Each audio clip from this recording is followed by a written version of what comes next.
मनोज जी, जय श्री कृष्ण।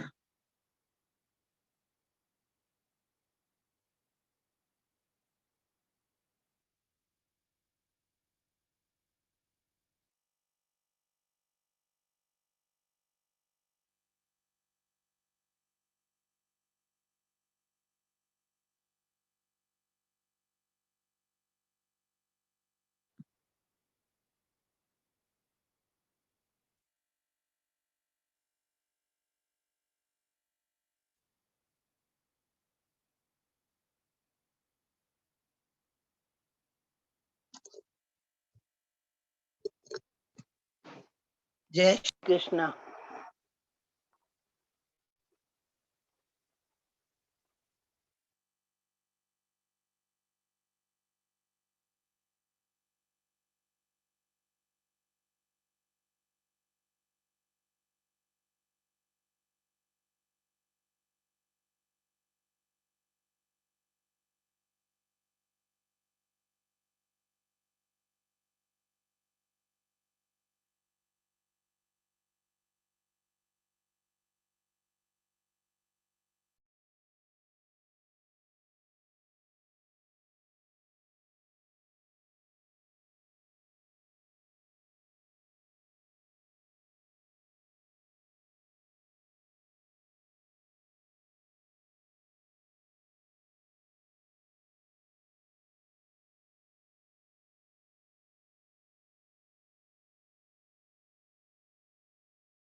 मनोज जी, भजन लगा दो। जय श्री कृष्ण।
जय श्री कृष्ण पंत जी।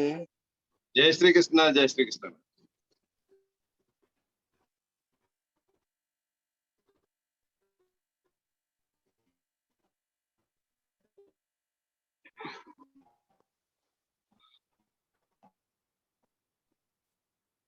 वर्मा जी शुरू करें क्या?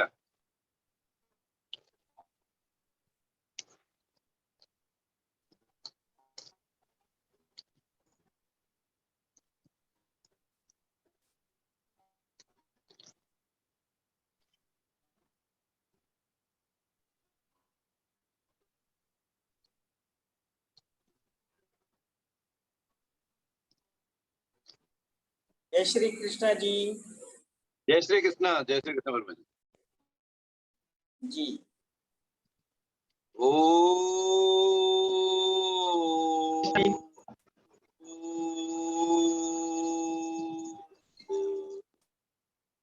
ओम नमो ब्रह्मण्य वासुदेवाय गोविंदाय हिताय च। ओम श्री कृष्णाय नमो नमः। भगवान श्री कृष्ण से प्रार्थना कि हमको इस भागवत कथा को कंटिन्यू करने के लिए आज का पाठ करने की अनुमति दे, आज्ञा दे और अपने ममतामयी आशीर्वाद भी हम सबको प्रदान करें।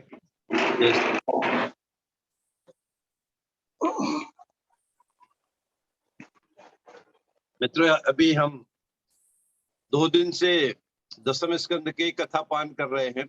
आज तीसरा दिन है।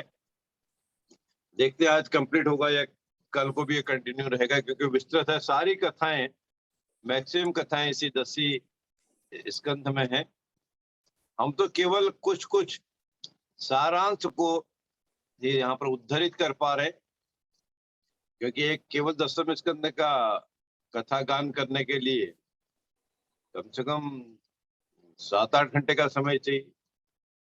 चलिए अब हम शुरू करें। इसमें एक उद्धरण आता है रासलीला, या रासलीला का आरंभ। कैसे रासलीला हुई? भगवान को प्रार्थना करते हुए, निवेदन करते हुए गोपियां कहती हैं, कैसे उद्धरित करती है? हे प्यारे श्री कृष्ण, तुम तो घट घट में व्यापी हो, कण कण में व्यापी हो, सर्वत्र विद्यमान हो। और जब आप सर्वत्र विद्यमान हो, घट घट में व्यापी हो, फिर आप सब हमारे हृदय की बात जानते हो कि हम सारी गोपियां क्या चाहती हैं, किस वजह से आपके पास आती है। ये आप सारी बातें जानते। जब आप सारी बातें जानते ही हैं हमारे बारे में, दूसरों के बारे में भी, और हम तो आप पर ही सर्वस्व रूप से निछावर हैं, आपको पूर्ण रूप से समर्पित हैं, फिर आप के द्वारा हमारे लिए या हमसे किसी भी प्रकार के कटु या निष्ठुरता भरे शब्द या वचन नहीं कहने चाहिए। ये बात गोपियों ने शिकायत के रूप में भगवान श्री कृष्ण से की। फिर गोपियां कहती हैं, हे भगवान, हम तो अपना सब कुछ छोड़कर पूर्ण रूप से आप पर ही समर्पित हैं। आपके चरणों की हम दासियां बनी हुई हैं।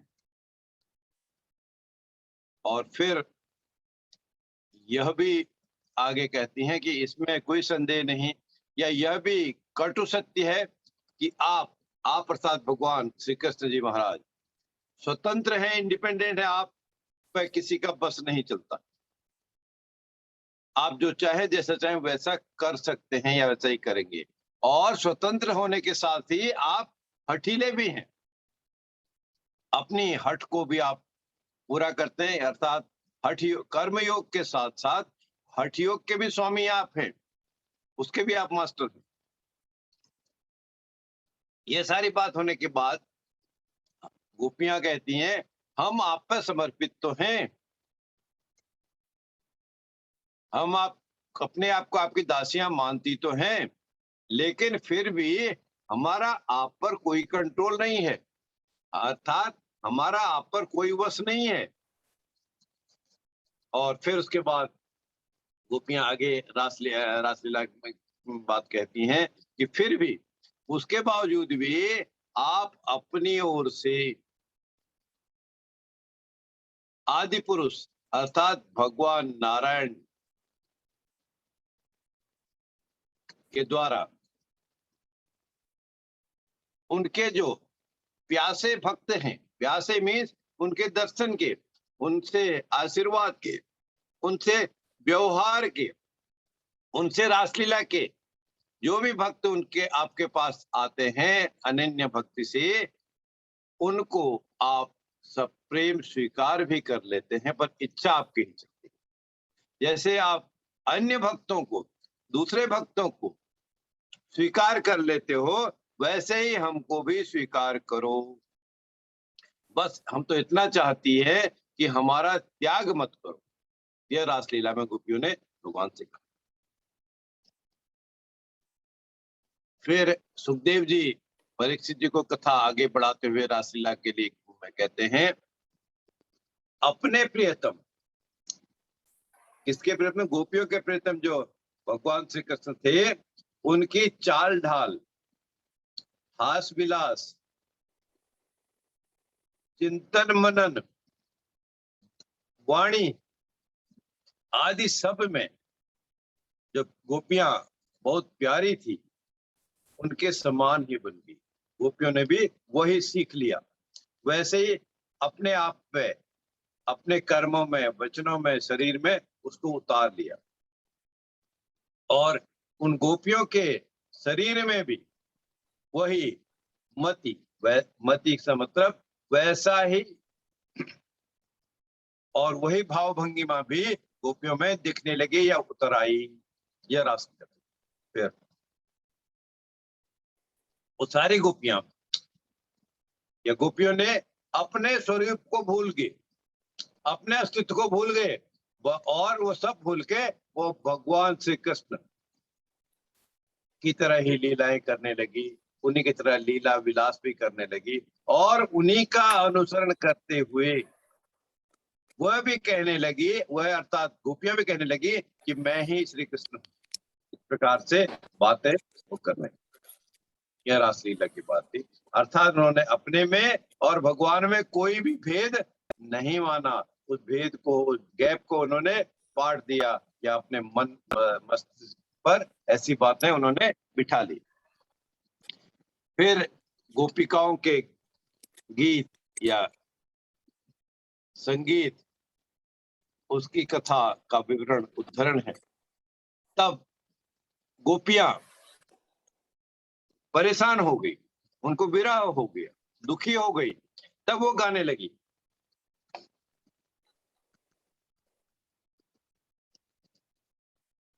विरह होके कहती हैं गोपियां कि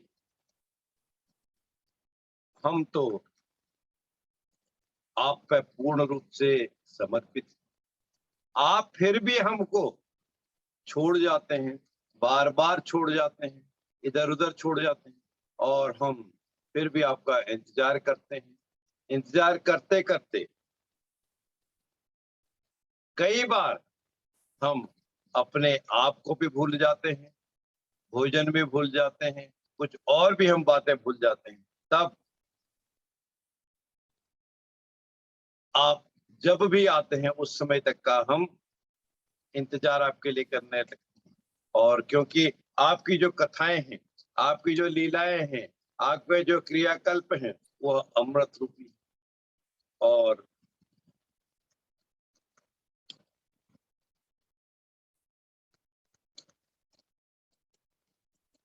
अमृत रूपी हैं। और आपके दर्शन मात्र से इस संसार में जब दूसरों का या सभी का उद्धार हो जाता है, तो आप हम पर क्यों नहीं कृपा दृष्टि करते? तो हम पर भी आप कृपा करें। तब यह बातें सुनते हुए उसी समय जब उनको बहुत व्याकुल देखा, तो भगवान श्री कृष्ण उनके सम्मुख प्रकट हो गए। उन्होंने, भगवान ने गोपियों को दर्शन दिया।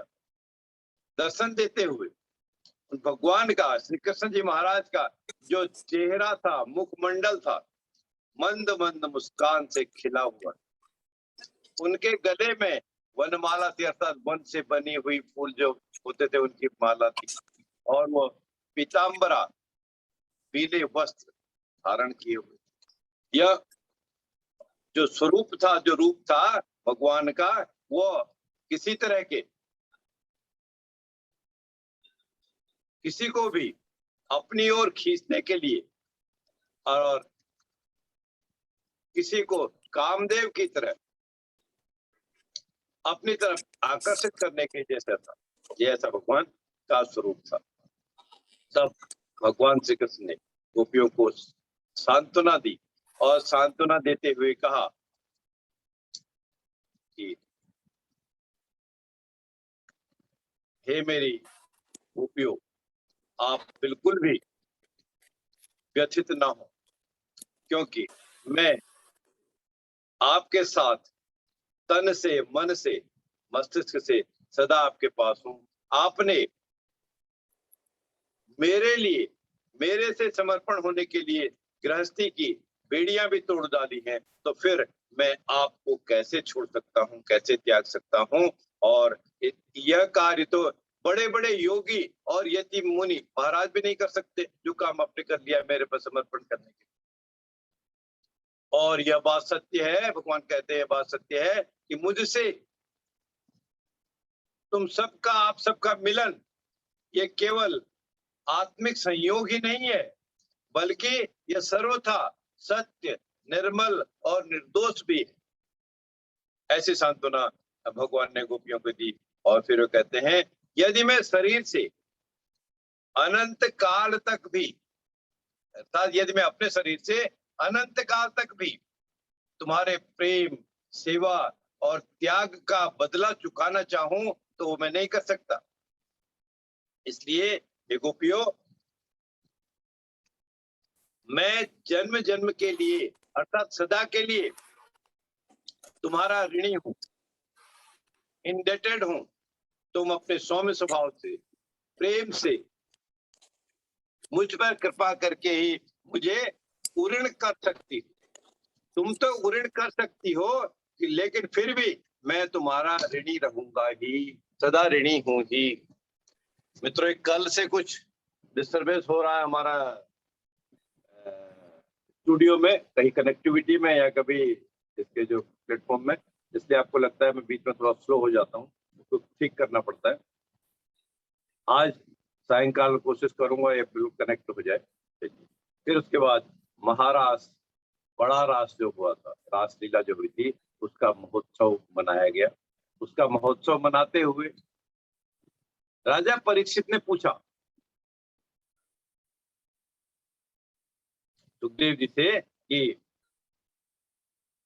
जिनके चरण कमलों का, जिनके चरण कमल रूपी रज का, धूल का, या जहां उनके भगवान के चरण पड़ते हैं, जहां जहां उनके जो पैर हैं, उनके चरण हैं, उनका जो मनन करते हैं, उनका सेवन करते हैं, उनको प्रणाम करते हैं, उनके तो भक्त जन तृप्त हो जाते हैं। और जिनके साथ योग करके, योग क्रियाएं करके, उसके प्रभाव से बाकी योगी जन और अन्य बातों का, अन्य तथ्यों का, अन्य तत्वों का विचार करके वो भी तप्त स्वरूप हो जाते हैं, अर्थात वो भी परिपक्व हो जाते हैं, पक जाते हैं। उनमें मैच्योरिटी का लेवल इतना अधिक आ जाता है, और जो समस्त कर्म बंधनों से मुक्त होकर स्वच्छंद रूप से विचरण करते हैं, और वे ही भगवान अपने भक्तों की इच्छा से, अपने चिन्मय से विग्रह को दिखाते हैं, अपने विग्रह को दिखाते हैं। तब भला ऐसे जिन पर कृपा है, ऐसे जो भक्त हैं, और ऐसे भक्तों को जो साथ देने वाले भगवान श्री कृष्ण स्वयं हैं, उनके लिए या उनका कौन से परेशान कर सकता है, उनको दिग्भ्रमित कौन कर सकता है। तब सुखदेव जी ने उनसे कहा कि हे परीक्षित, आपका विचार अत्यंत सही है, यह बात बिल्कुल सही है। इससे पता चलता है, सुखदेव जी परीक्षित जी को बताते हैं कि आप में भी विरक्ति उत्पन्न होने लगी, आप में भी भगवान का ध्यान उत्पन्न होने लगा। और इसी कड़ी में आगे बात करते हुए फिर परीक्षित जी कहते हैं कि यस, ये बात बिल्कुल सही है कि कर्म बंधन से छूट पाना वो केवल और केवल भगवान के आशीर्वाद से है, या पूर्णता को प्राप्त करने जैसा ही है, जिसको पूर्ण पुरुष कहते हैं। पूर्ण पुरुष यही है, पूर्णता यही है। फिर इसी कड़ी में सुदर्शन और शंखचूड़ का उद्धार भगवान के द्वारा किया गया। तब सुखदेव जी महाराज परीक्षित जी को कहते हैं, बताते हैं कथा में कि जब अजगर के शरीर से, अजगर भयंकर सांप, बड़े साइज का है, निकला हुआ सांप ग्रस्त, जो सांप जिसको मिला था, सांप से ग्रसित था, विद्याधर सुदर्शन चक्र, विद्याधर रूपी सुदर्शन चक्र जो अजगर के शरीर से निकला था, वह भी गुरु भगवान के पाद स्पर्श से, पैरों के छू जाने से उसको मुक्ति मिल गई और वो मुक्त होकर भगवान से प्रार्थना करके, उनसे आशीर्वाद लेके, भगवान श्री कृष्ण से आज्ञा लेके अपने लोक में चला गया। अजगर के शरीर से निकला हुआ जो सुदर्शन चक्र स्थापित था वह भी चला गया। तब उस समय भगवान ने ब्रजवासियों को अपनी तरफ लालायित होते हुए देखा, अद्भुत प्रभाव से देखा, विचलित होते हुए देखा। तब उन्हें भी बड़ा एकदम आश्चर्य हुआ कि इन ब्रजवासियों को भी इस क्रिया का पता चल गया। और तब उन्होंने देखा कि उस समय भी ऐसी स्थिति में भी ब्रजवासियों ने कुछ नियम बनाए।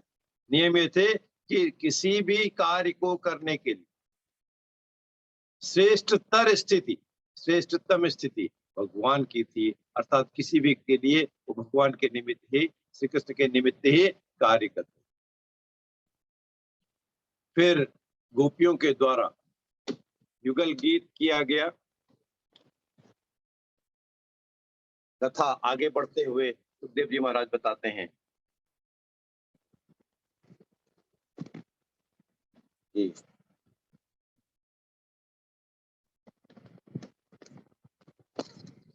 थोड़ा सा व्यवधान।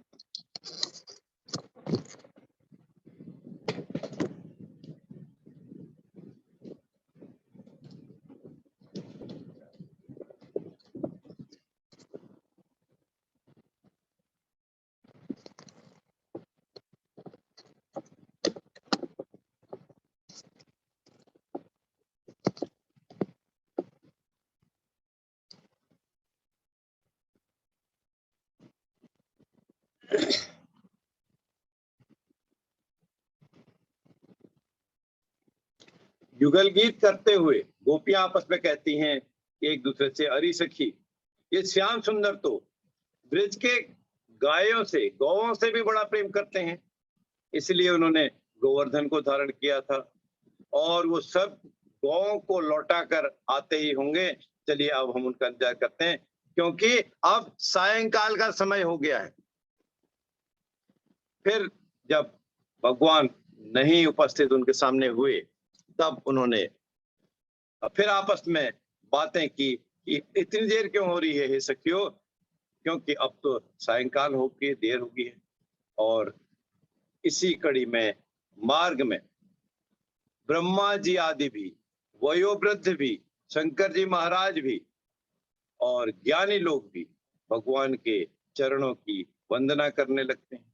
तब गौ इसी समय गायों के बीच में उनके पीछे पीछे भगवान श्री कृष्ण प्रकट हो जाते हैं और सारे उनके प्रकट होने के समय भी सारे ग्वाल बाल गोपियां भगवान के प्रार्थना कर रहे थे, उनका वंदन कर रहे थे। फिर अरिष्टासुर का उद्धार हुआ और कंस जी का अक्रूर को ब्रज भेज दिया गया। अक्रूर ने कहा, हे महाराज, आप अपने मृत्यु और अरिष्ट को दूर करना चाहते हैं, इसलिए आपका यह सोचना ठीक ही है। मनुष्य को चाहिए, अक्रूर जी बताते हैं कि मनुष्य को चाहिए कि चाहे सफलता हो या असफलता हो, दोनों के प्रति समभाव रखकर अपना काम किया जाए। गीता में भी कहा है भगवान ने, सुख दुखे समय कृत्वा लाभा लाभो जयाजु। फिर फल तो प्रयत्न करने से मिलते हैं, ठीक है, प्रयत्नों के बाद फलों का हम प्राप्त करने के लिए आगे बढ़ते तो हैं, लेकिन अंततोगत्वा जो फल, वास्तविक फल है, जो रिजल्ट्स हैं, वह केवल और केवल भगवत कृपा और देवी कृपा से ही प्राप्त हो सकते हैं। फिर इसी कड़ी में व्योमासुर का उद्धार और नारद जी के द्वारा भगवान की स्तुति गान का वर्णन है।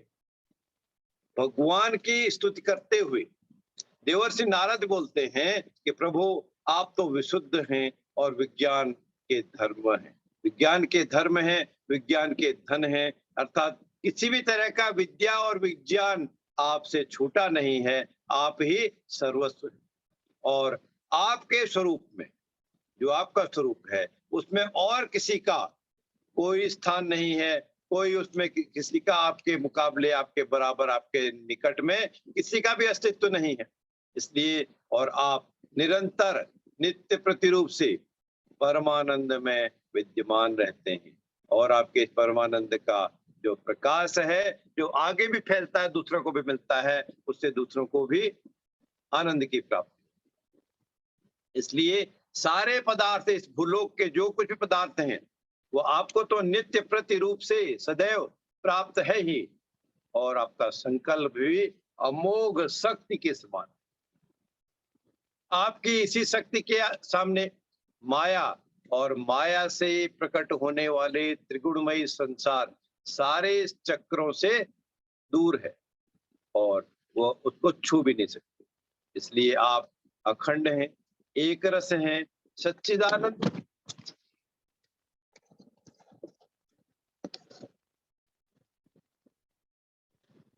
सच्चिदानंद स्वरूप हैं, और ऐश्वर्य रूपी भगवान आपकी मैं शरण ग्रहण करता हूँ, आपको नमन करता हूँ, आपको प्रणाम करता हूँ। फिर इसे उद्धार के करने के बाद नारद जी की जो स्तुति गान चल रहा था, उसमें आगे बात आती है। नारद जी कहते हैं, आप तो भाव सुधा के सिंधु के लहरों की तरह, और ये सारी बातें करते हुए, ये गान करते हुए, ये प्रार्थना करते हुए नारद जी बताते हैं, जो आपकी प्रार्थना गान करता है, मनन करता है, यह पूरे संसार में एक विशिष्ट रूप से अलग प्रकार की स्फूर्ति, एनर्जी प्राप्त हो जाती है, और चारों तरफ का माहौल शोभायमान हो जाता है। वह उस समय सारे, चाहे गोपियां हों, गोप हों, यदुवंशी हों, या बाकी और भी जीव जंतु, जड़ मूल जो भी हों, उन सब में हर तरह की पवित्रता दूर हो जाती है। वो पवित्रता, अपवित्रता दूर होकर उनमें पवित्रता का वास हो जाता है, शुद्धिकरण हो जाता है, और चारों तरफ आनंद का ही आनंदमयी साम्राज्य छा जाता है। क्योंकि जिनकी वाणी से, या जिस वाणी से गुण, लीला और जन्म की कथाएं नहीं गाई जाती, वह तो सबको शोभित करने वाला है। इसलिए सब कुछ आनंदमय हो जाता है, और वो वाणी में भी वही चीज आ जाती है। वो सौ तो, या सौ सैविक क्रिया तो दूर हो जाती।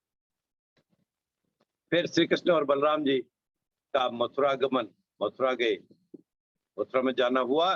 तब सुखदेव जी महाराज कहते हैं, हे परीक्षित, पाप नाशिनी यमुना के किनारे, यमुना को पाप नाशिनी कहा है, सारे पापों को हरने वाली यमुना माता, तो उसके किनारे बलराम जी और श्री कृष्ण महाराज रथ पर बैठकर विधि पूर्वक स्नान करने, जब जल में डुबकी लगाकर गायत्री मंत्र का जप कर रहे थे, तब उस समय शेषनाग की गोद में विराजमान भगवान घनश्याम अर्थात स्वयं श्री कृष्ण जी महाराज की झांकी दिखी। और उस झांकी जब उनको अक्रूर जी को दिखी, तो उनका हृदय अक्रूर जी का परम आनंद को प्राप्त किया, परमानंद से भर गया, लबालब भर गया। और उन अक्रूर जी महाराज में भी भक्ति अधिक प्रवेश कर गई, वो भी भक्तिमय ही हो गई, और उनका अक्रूर जी का पूरा शरीर, सारा शरीर हर्ष से पुलकित हो गया, प्रफुल्लित हो गया, और उनमें प्रेम का भाव पूरा भर गया, और उनके नेत्र जो थे अक्रूर जी के, आंसुओं से भर गए। आंसू किसके? खुशी के आंसुओं से भर गए। फिर अक्रूर जी के द्वारा भगवान श्री कृष्ण की स्तुति की गई, स्तुति गान किया गया। वह कहते हैं कि भटकते हुए जो भी आप अर्थात भगवान के चरणों की छाया में पहुंच जाता है, उसी तरह जो दूसरा इंसान है, मैं भी आपके भटकते हुए आपके चरणों की छाया में पहुंचा हूं, यह वास्तव में दुष्टों के लिए दुर्लभ है। और इससे जो आनंद की प्राप्ति मुझे हो रही है, मुझे पता है कि दूसरों को भी, जो भटकते हुए भी आपके चरणों की स्तुति गान के लिए, रज को छूने के लिए, पाने के लिए आपके पास पहुंच जाए, वो वास्तव में बहुत ही भाग्यशाली है। इसलिए हे मेरे स्वामी, मैं इस क्रिया को आपका केवल प्रसाद ही मानता हूं, आपके द्वारा मुझको पर दी जाने वाली कृपा रूपी ही मानता हूँ, और यही कृपा, ऐसी कृपा दूसरों को भी मिलती है, यह बात भी निर्विवाद रूप से सत्य। क्योंकि फिर अक्रूर जी कहते हैं, क्योंकि उसमें उन्होंने रीजन भी दिया ये सारा क्यों होता है। आनंद तो मिल ही रहा है, प्रसाद तो आपका मिल ही रहा है, क्योंकि पद्मनाभ भी जब जीव के संसार से मुक्त होने का समय आता है, पद्मनाभ के भी, तब भी वह केवल और केवल सत्पुरुषों के उपासना से सदमार्ग की ओर प्रेरित होते आगे बढ़ते हैं, और उन उसी की चित्त वृत्ति अपने चित्त में धारण करते। फिर श्री कृष्ण जी का मथुरा जी में प्रवेश हो गया, और प्रवेश होते समय सुदामा जी से उनके मुलाकात हुई, और सुदामा जी ने उनसे वर मांगा, हे प्रभु, क्योंकि आप सभी प्राणियों की आत्मा हैं। वर मांगने से पहले सुदामा ने उनसे कहा, हे प्रभु, आप ही केवल समस्त प्राणियों की आत्मा है, और इसलिए मैं आपसे प्रार्थना करता हूं, मुझे वरदान दीजिए कि आप सर्वस्वरूप रूप से, आप सर्वस्वरूपा तो हैं, उसी सर्वस्वरूप से मेरे को भी अविचल भक्ति करने की आप वर दी, ताकि मैं भी आपसे अविरल रूप से, अविचल रूप से, बिना विचलित हुए, अविरल लगातार निरंतरता से आपकी भक्ति करता रहूं। ऐसे मेरे को आशीर्वाद दीजिए, ऐसा मेरे को वर दीजिए। और साथ ही आपके भक्तों से, जो भी जितने आपके भक्त हैं, जो भी आपको मानने वाले हैं, उन सब से मेरा सौहार्द बना रहे, अच्छे संबंध बने रहे, मित्रता होती रहे, और समस्त प्राणियों के लिए मेरे मन में सदैव दया का भाव बना रहे, ऐसा मुझे वर दी।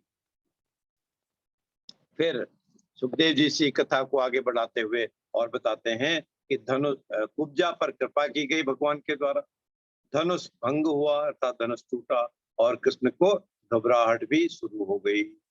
सुखदेव जी तब बताते हैं, परीक्षित, तीनों लोकों में विद्यमान व्याप्त सभी देव देवता चाहते थे कि लक्ष्मी हमको मिले, लेकिन उन्होंने फिर भी उस लक्ष्मी का त्याग कर दिया, और न चाहने वाले भगवान का वर्ण कर दिया। जो भगवान उस लक्ष्मी को, अर्थात मोह माया को नहीं चाहते थे, उनको वर्ण कर, और उन्हीं के दिल को सदा के लिए अपना निवास स्थान बना दिया। और मथुरावासी तो उस आभूषण रूपी पूर्ण पुरुष भगवान श्री कृष्ण की अंगों का नित्य प्रति सौंदर्य देखते ही थे, देख ही रहे थे। और वह तब सुखदेव जी बताते हैं, कितने सौभाग्य की बात थी कि ब्रिज में भगवान की यात्रा के समय गोपियां विरह में आतुर होकर मथुरा वासियों के बारे में जो जो बातें विरह में उन्होंने बताई थी, वो बातें सब सत्य हो रही थी। और तब सुखदेव जी कहते हैं, वास्तव में यह ऐसा मनोरम मनोहारी दृश्य था कि इस परमानंद में सभी लीन हो गए, मगन हो गए। ऐसी बात, ऐसी कथा इसकी। फिर आगे अखाड़े में जब प्रवेश भगवान ने किया, उस समय सुखदेव जी कहते हैं, परीक्षित, जिस समय भगवान स्वयं बलराम जी के साथ रंगभूमि में पधारे, उस समय वे पहलवानों को ब्रज के कठोर शरीर, साधारण मनुष्यों को नररथ, जो पहलवान थे उनको कठोर शरीर दिया, ताकत अधिक दी, जो साधारण मनुष्य थे उनको रत्न, स्त्रियों को मतिमान कामदेव, और गोपियों को स्वजन, गोपों और गोपियों को स्वजन, दुष्ट राजाओं को दंड देने वाले शासक, माता पिता के समान बड़े बूढ़ों को शिशु, कंस को कंस की मृत्यु, और अज्ञानियों को विरत, विरोगियों के परम तत्व, और भक्त जो थे, भक्त शिरोमणि जो थे, उनको अपने इष्ट देव के रूप में उनको पता चला। अर्थात उन सबको ऐसे उन्होंने, भगवान ने दर्शन दिए, उनको ऐसा ज्ञान दिया, ऐसा मार्गदर्शन दिया, और अपने भावना के अनुसार, अर्थात भगवान की जैसी भावना थी उसी के अनुसार या जिसकी जो भावना थी, भगवान ने उसको भी उसी रूप में, रौद्र रूप भी दिखाया, रौद्र दर्शन भी किए, अद्भुतता भी दिखाई, श्रृंगार भी दिखाया, हास्य भी दिखाया, वीर भी दिखाया, वीरता भी दिखाई, वीर रस भी दिखाया, वात्सल्य प्रेम भी दिखाया, भयानक डरावना दृश्य भी दिखाया, बीभत्स खतरनाक और शांति भी दिखाई, और प्रेम भक्ति का भी मार्गदर्शन किया, प्रेम रस को भी उन्होंने दिखाया। फिर चारुण मुष्टिक जैसे पहलवानों का तथा कंस का उद्धार भी भगवान के द्वारा कर दिया गया। अब मथुरा में जब कृष्ण महाराज मल्ल क्रीड़ा जो कर रहे थे, उसका दर्शन करने के लिए, कृष्ण जी महाराज की मल्ल क्रीड़ा का दर्शन करने के लिए एकत्र हुई महिलाएं, जितनी भी महिलाएं या गोपियां जो भी थी, उनको इकट्ठी हुई थी उस मैदान पर। तो उस पहले वर्णन करते हुए परीक्षित जी को बताते हैं सुखदेव जी कि वो कृष्ण जी कैसे थे, सांवले सलोने और प्यारे, सांवले सलोने प्यारे श्री कृष्ण के प्रेम में सभी मगन थे, और वह सारे प्रेमाचार्य के रूप में थी। ऐसी प्रेमाचार्य गोपियां अपने भाग्य की चर्चा कर, तब वो एक गोपियां कहती हैं आपस में, हे सखी, इस ब्रज की गोपियां तो वास्तव में धन्य हैं, क्योंकि निरंतर श्री कृष्ण के मन में या श्री कृष्ण के लिए चित्त अपना लगा रहने के कारण वो प्रेम से परिपूर्ण है।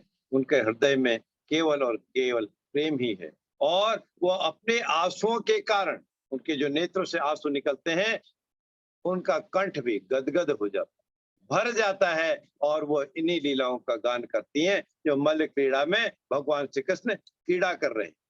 मल्ल युद्ध के समय वो जो मल्ल क्रीड़ा दिखा रहे हैं, वो गोपियां तो हमेशा यही करती हैं, प्रेम से और अपने आंसुओं से और गला भर जाने के कारण। और ये भगवान कभी दूध दूहते हैं, दूध निकालते हैं, कभी दही को मथते हैं, कभी धान को काटते हैं, कभी घर को लीपते हैं, और बालकों को भी झूला झुलाते हैं, रोते हुए बालकों को, बच्चों को चुप भी कराते हैं, उनको नहलाते धुलाते भी, उनको झाड़ते फूकते भी हैं, बुहारते भी हैं। इन सारी बातों का कहां तक हम गान करें भगवान की क्रियाओं का, अर्थात कहने का मतलब है कि सारे कार्यों में सब कुछ करते हुए श्री कृष्ण के जो विचार आते हैं, गुणगान हैं, वह सब हम उसी में मस्त हैं, हम तो उसी में सब कुछ समर्पित हैं।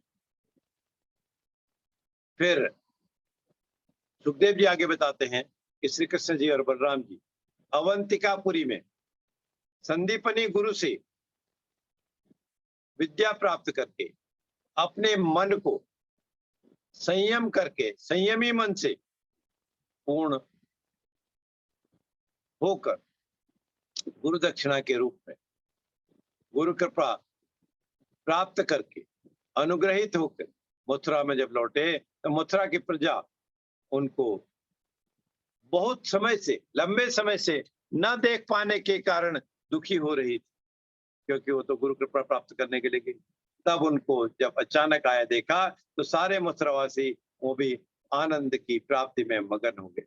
ऐसा लगने लगा उस समय का दृश्य कि कोई अद्भुत खजाना, खोया हुआ धन उनको मिल गया। फिर उद्धव जी कहते हैं ब्रज यात्रा के समय, बाबा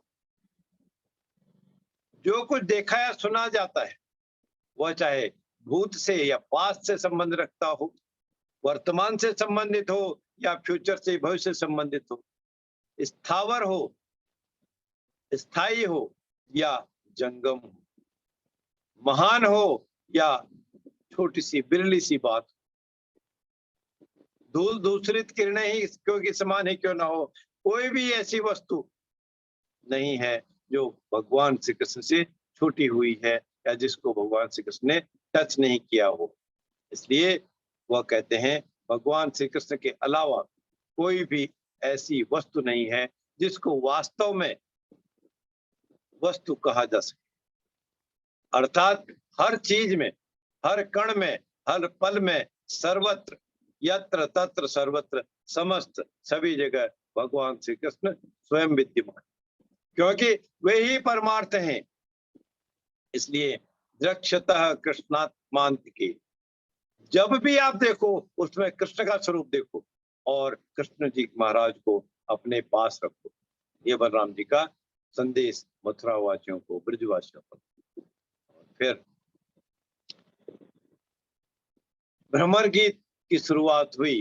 भ्रमर गीत अर्थात भौरे की तरह गाने वाले गीत, गुनगुनाने वाले गीतों को भ्रमर गीत कहते हैं।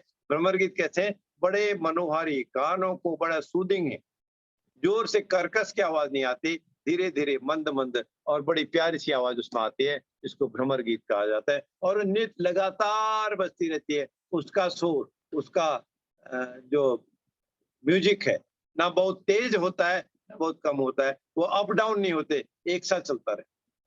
तब गोपियां कहती भ्रमर गीत करने के लिए श्री कृष्ण जी के जो लीला रूपी करुणा के समान, करुणा के अमृत के समान, करुणा मत जिसको कहते हैं, एक कान भी उनकी लीलाओं का जो रसास्वादन कर लेता है, जो बातें सुन लेता है, उसके राग द्वेष सुख दुख अर्थात सारे द्वंद, सारे परेशानियां छूट जाती हैं, दूर हो जाते हैं कष्टों से, वह उसको मुक्ति मिल जाती। ऐसे गीत उन्होंने कहा के गीत सुनने। ये फिर गोपियां कहती हैं यहाँ तक कि बहुत से लोग, बहुत से इंसान, मनुष्य जो भी दुख से सनी हुई गृहस्थी को छोड़कर, अपने दुखमयी कष्टमयी गृहस्थी को छोड़कर अकिंचन हो जाते हैं, भगवान के शरणागत हो जाते हैं और अपने पास कुछ भी संग्रह या परिग्रह नहीं करते और अपने भ्रमण करते हुए चुन चुन कर ही सेलेक्टिव रूप से ही कुछ भीख मांग लेते हैं, भिक्षा मांग लेते हैं, उसी से अपना पेट भर लेते हैं, अर्थात बहुत सा भंडार नहीं करते। वो दीन दुखियों के बीच जाते हैं, दीन दुखियों की सेवा करते हैं, तो फिर भी ऐसे लोग भी सब कुछ छोड़ने के बाद भी, परेशान होने के बाद भी दीन दुखियों को भी ये समझाते हैं, खुद भी यदि उनकी दीन अवस्था आ जाती है तब भी वह श्री कृष्ण की लीला को नहीं छोड़ पाते, उसी में वह पूर्ण रूप से समर्पित रहते हैं। ये भ्रमर गीत का सब है। तब वो गोपियां कहते हैं वास्तव में इस गान का, इस श्रद्धा का रस जो पूर्ण रस है, उसका चस्का ऐसा है कि हम उसको छोड़ नहीं पाते, या उसी चस्के की वजह से, उसी रस की वजह से, उसी भ्रमर गीत की वजह से हमारी यह दशा हो रही है कि हम व्याकुल ही रहते हैं और व्याकुल केवल और केवल भगवान के आशीर्वाद पाने।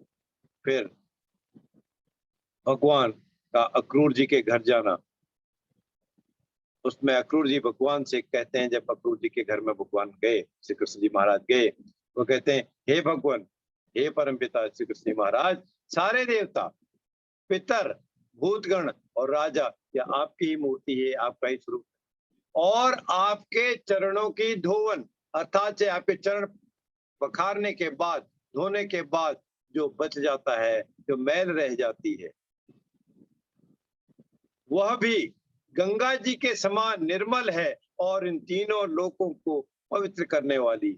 आपके चरणों से धुला हुआ पानी जो है वो गंगा जी के समान ही पवित्र है, भगवान को उद्धृत करते हुए अक्रूर जी ने कहा। और इस रस से, आपके चरण कमलों के जो रज को धोते हुए जो जल से जो बचा हुआ जल है वह रस समान है, उससे सारा संसार, तीनों लोग भी पवित्र हो जाते हैं।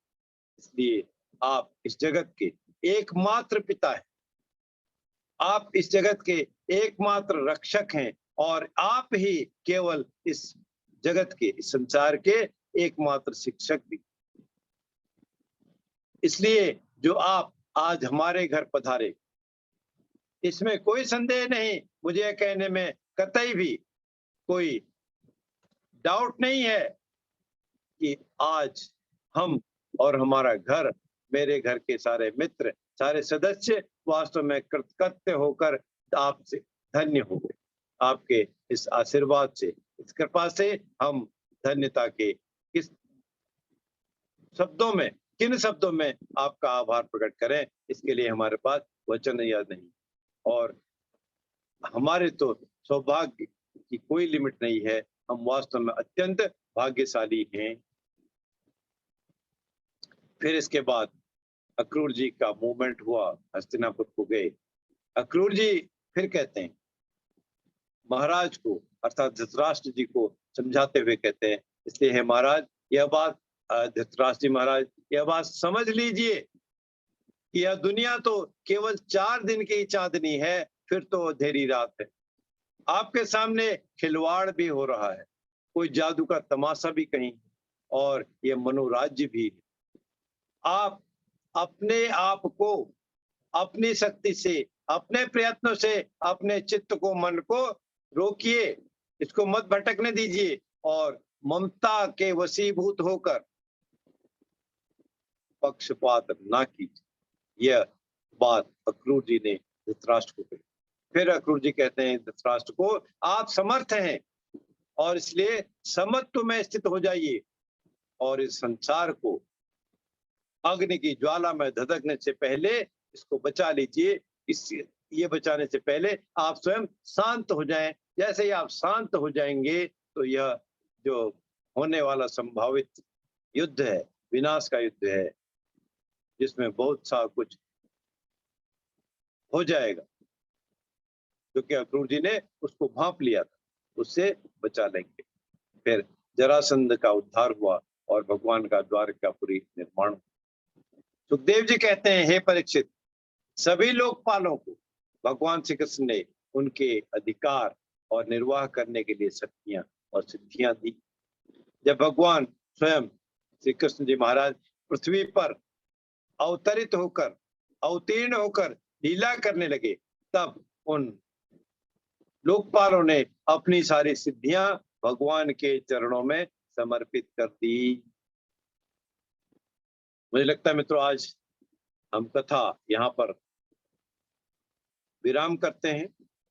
कल को इसी 10वें अध्याय की कथा आगे चलेगी, क्योंकि इसमें जैसे मनोज जी भी कह रहे थे, बहुत सी कथाएं हैं, बहुत सी लीलाएं हैं और इसमें समय बहुत अधिक लगता है। और कल को हम इस कथा को कंटिन्यू करेंगे। तब तक के लिए जय श्री राम, जय श्री कृष्ण, राधे राधे, जय जय राम। जय श्री कृष्ण। जय श्री कृष्ण जी। जय श्री कृष्ण। धन्यवाद, धन्यवाद पंत जी, बहुत ही सुंदर पठन, सुरेंद्र भाटिया जी, बहुत ही सुंदर कथा हुई है और हम सब भाग्यशाली हैं कि हमें पितृपक्ष सभी के उपस्थित कृष्ण भक्तों से बार बार लिखा जा रहा है कि वे अपना परिचय लिख दें, ताकि आप सब को कृष्ण प्रसाद रूपी आदरणीय सुशील अग्रवाल जी द्वारा लिखित भागवत परिचय भेजी जा सके। कृपया आप सभी अपना एड्रेस लिख दें, नाम, पता और फोन नंबर।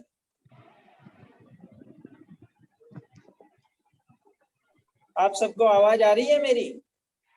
हाँ, आ रही। जी, नमस्कार, नमस्कार मनोज जी, धन्यवाद पंत जी, बहुत ही सुंदर कथा सुबह सुबह के समृत वेला में। आप सभी अपना नाम, फोन नंबर और एड्रेस लिख दें, ताकि आप सबको भागवत परिचय और 15 दिन में जो आपने ये समय लिया, 21 तारीख से अब जो आप सभी जुड़े हुए हैं,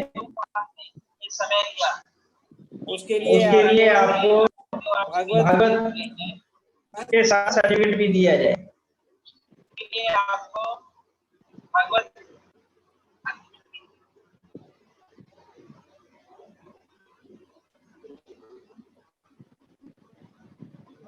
मनोज जी, मेरी आवाज सुनाई दे रही है आपको?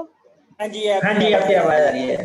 हाँ, मैंने 2 बार ही कोशिश की, शायद आवाज पहले नहीं आ रही थी। आवाज जी, डबल हो रही है। आपकी आवाज आ रही है। कांति जी, जय श्री कृष्ण। जय श्री कृष्ण। जी, जय श्री कृष्ण। सभी अपना अपना वीडियो ऑन कर लें। जी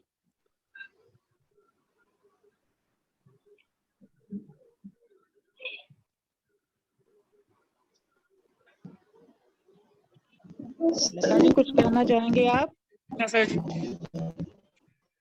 भागवत परिचय सबके लिए है, जो भी कृष्ण भक्त हमारे साथ जुड़े हुए हैं उन सभी लिए है। जी आज इको हो रही है आवाज मनोज जी, इको हो रही है आवाज में। हाँ, मैं वही देख रहा हूँ। नमस्कार कि आज आवाज मनोज गूंज रही है। जी, नमस्कार। नमस्कार जी। नमस्कार, जय श्री कृष्ण। जय श्री नमस्कार सभी को, जय श्री कृष्णा। नमस्कार, जय श्री कृष्ण। नमस्कार साधना जी, कैसे हैं आप? बढ़िया बढ़िया। कृष्णा जी। तो सभी लोग जो नमस्कार जुड़ते हैं कुलविंदर उन जी। सबका धन्यवाद, उन सबका धन्यवाद। पंत जी का धन्यवाद। सुबह की समृत वेला में अमृत वचन सुनने को मिलते हैं। तो आज इको हो रही है, थोड़ी डिस्टरबेंस है मनोज जी, अगर हाँ, हम डिस्टर्बेंस है। कमेंट करते हैं आज का। इको हो रही है बहुत ज्यादा, आवाज सुनाई नहीं दे रही किसी की भी। जी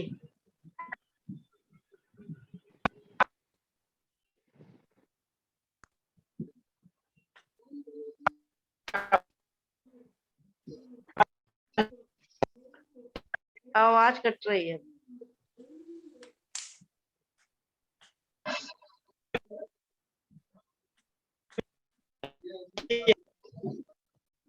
नहीं सुनाई दे रहा। आज आवाज डबल गूंज रही है। डबल भी हो रही है, कट भी रही है आवाज। जी। आपने कोई 2 मोबाइल तो नहीं ऑन किए हुए? नहीं, कोई बात नहीं, जैसी हरी इच्छा। कोई शेयरिंग करना चाहेगा तो सामने आए। कांति जी दिख रही थी मुझे अभी। हाँ, कांति दिख जी रही। कैसे हैं आप आप? तो मुझे आप कैसे हो? हाँ जी ठीक है। बहुत हमारा अच्छे, ये बहुत प्रयास अच्छे। था जिसको आप सबने सफल बनाने के लिए हम हाँ, आप सबके आगे आए आभारी हैं। हैं कि आप सुबह जुड़ते हो हम भी आपके आभारी हैं।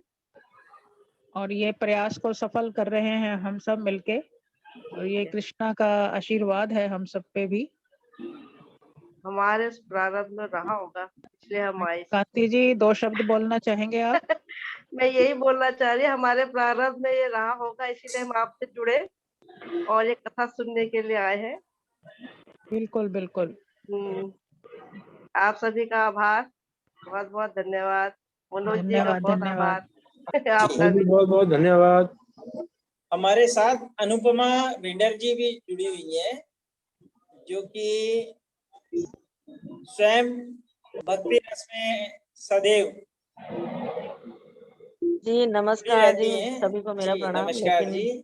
मैं 2 ही कक्षाएं अटेंड कर पाई हूँ, इसलिए मैं क्या बोलूं। आप लोग कोई इतना प्रयास करते हैं, हम लोग शामिल नहीं हो पाते हैं, उसके लिए मैं क्षमा चाहूंगी। ऐसा है, हरी जितना भी जुड़ जाए, जितना भी ले लें वही बहुत है। जब जुड़े वही प्रेजेंट, जो हो गया हो गया। जिस दिन जुड़े हैं उसी दिन के लिए ही धन्यवाद कीजिए ईश्वर का। वही सब क्षण हरी कीमती इच्छा है, होती है, हम वही क्षण स्वयं कीमती नहीं है। जुड़ते। हरि की इच्छा है तो हम वहां पर हैं। जय श्री कृष्णा जी। जय श्री कृष्ण।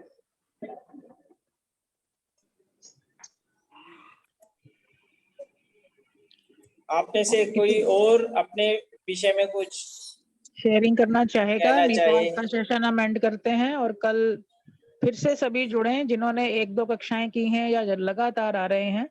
हम उन चंद्रशेखर सभी के गर्ग जी आभारी हैं, हमारे साथ जुड़े हुए हैं जयपुर सभी से। आभारी हैं, हम उन सबके आभारी हैं। कल और अपने मित्रों को भी लेके आए ताकि इस कथा का आनंद जितना ले सकें, जितने लोग ले सकें उतना ही अच्छा है। जी हाँ जी। और मनोज जी शेयरिंग है कोई या सेशन एंड करें? हाँ, सेशन एंड करते हैं, क्योंकि आज की डेट में लग ही रहा है कि कुछ हाँ, कुछ प्रॉब्लम आ रही है, तो सेशन एंड हाँ। करते हैं। तो सभी जी। का धन्यवाद, पंत जी का धन्यवाद, और सबसे ऊपर धन्यवाद। ईश्वर का धन्यवाद कि ये उपक्रम सभी कराने का के लिए बहुत उसने धन्यवाद। हमें माध्यम चुना है। आप सबका धन्यवाद। सभी अपना एड्रेस लिख दें। मनोज जी, राधे राधे। चंद्रशेखर मनोज जी, जय राधे राधे। राधे राधे जी, राधे राधे। भागवत में सम्मिलित सभी वयोवृद्ध विद्वानों का स्वागत है। ललित पंत जी का जितना आभार व्यक्त किया जाए उतना ही कम है, और आपका पूर्ण समर्पण वाकई में काबिले तारीफ है। मैं तो ये निवेदन करूंगा, अगर किसी को भी इस ग्रुप में हेल्थ से रिलेटेड कोई प्रॉब्लम हो तो वो मुझसे संपर्क कर सकता है। जी। जल्द ही हमारे चंद्रशेखर गर्ग जी के द्वारा एक वर्कशॉप हम करेंगे, जिसमें आपके किसी भी प्रकार की जो शारीरिक कष्ट हैं उनका आप तुरंत निवारण कैसे कर सकते हैं। बहुत छोटे छोटे टिप्स और बहुत आसान। किस पद्धति से? डॉक्टर चंद्रशेखर गर्ग जी सुजोग थेरेपी करते हैं, कलर थेरेपी करते हैं, कलर। तो बहुत ही सरल तरीके से बताएंगे। जी, धन्यवाद। धन्यवाद सभी का आभार। जी।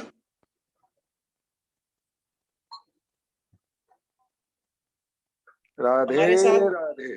राधे जय राधे श्री जी। कृष्ण।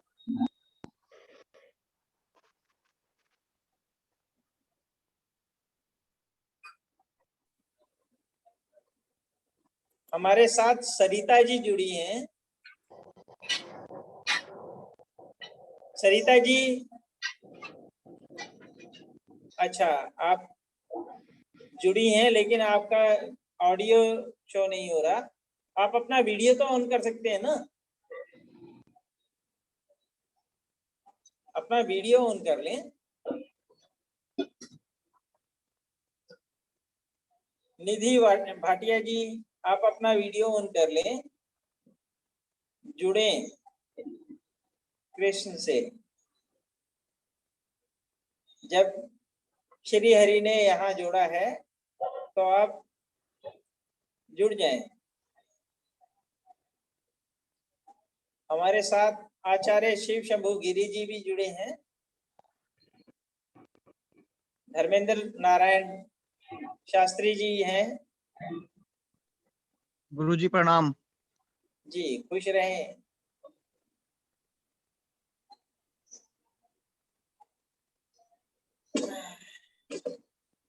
तो आप में से जो भी अपना एड्रेस, फोन नंबर लिख दें तो उन सबके लिए जो हरि ने लिखा है वो आपको मिल जाए।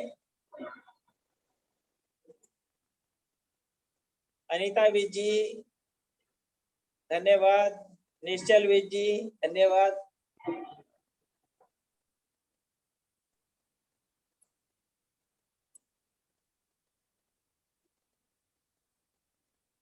आचार्य धर्मेंद्र नारायण शास्त्री जी धन्यवाद।